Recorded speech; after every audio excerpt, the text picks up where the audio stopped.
c'est un moment important parce qu'on va fixer le cap avec ce schéma directeur d'aménagement et de gestion des eaux pour la période 2022-2027. Ça va être un sujet majeur demain, à la fois en matière de qualité des eaux, mais aussi en matière d'approvisionnement en quantité des eaux. On est face à un changement climatique que plus personne de raisonnable ne conteste. Donc il faut que vraiment tout le monde s'approprie les enjeux. La commission permanente des programmes et de la prospective va tirer les principaux enseignements de cette journée pour distribuer le travail aux différents groupes de travail du comité de bassin, mais aussi les commissions territoriales du comité de bassin donc sur les territoires, pour pouvoir aboutir à un document qui serait adopté en comité de bassin au mois de juin 2020, afin de le soumettre à enquête publique. Ces contributions, on va les exploiter de deux façons différentes.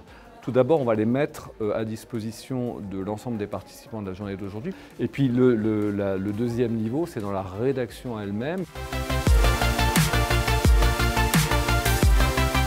Les instruments, on les a tous entre les mains. On a un code de l'environnement qui est un peu compliqué, on a un code de l'urbanisme qui ne l'est pas moins. On a une politique agricole commune qui apporte une orientation de l'agriculture européenne et de l'agriculture française. Il faut que tous ces outils aujourd'hui travaillent ensemble, travaillent en synergie. Nous devons prendre en compte un phénomène tout à fait particulier du bassin de la Seine, qui est le fait que nous avons un petit fleuve pour une immense métropole qui est la métropole parisienne, et avec des besoins supérieurs à ce que peut donner la rivière. Et nous devons donc adapter non pas la ressource en eau à l'aménagement du territoire, mais aménager le territoire en fonction des capacités de la ressource en eau. Il faut absolument qu'on arrive à protéger les captages qui nous permettent d'avoir l'eau potable dans nos robinets. Et puis en termes de quantité, nous sommes dans une mutation climatique qui fait que les sécheresses et l'état des nappes est aujourd'hui dans un état qui mérite qu'on s'y attache beaucoup. Il faut bien se rendre compte que le changement climatique a une influence énorme sur l'eau. Il y aura des périodes avec beaucoup d'eau, inondations. Il y aura des périodes avec beaucoup moins d'eau, sécheresse, température importante. C'est pas quelque chose de doux, c'est quelque chose de brutal. Donc on va avoir des conséquences importantes en termes de sécheresse, de précipitations intenses qui vont générer des inondations. Et clairement, il faut rendre notre territoire plus résilient, il faut être acteur. On est tous des citoyens et on souhaite tous avoir en même temps une eau de bonne qualité, des masses d'eau de bonne qualité, qu'il y ait de l'eau potable suffisamment pour tout le monde. Et notre intérêt, nous, à participer au SDAGE, c'est effectivement qu'on prenne en compte les activités économiques.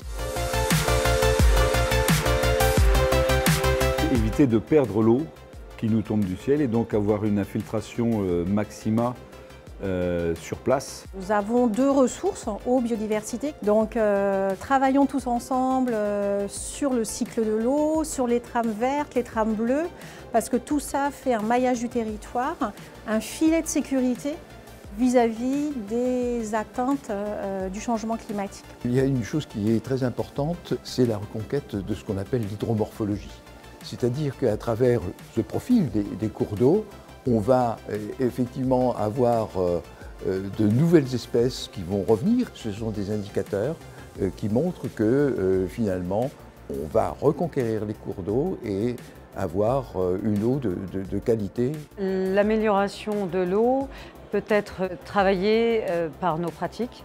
Alors actuellement, nous pratiquons déjà des modes culturaux différents. Certains agris sont en bio, d'autres sont en conventionnel, d'autres sont en agriculture de conservation des sols. Je pense que les nouvelles générations d'agriculteurs seront encore plus aptes à faire évoluer leur système.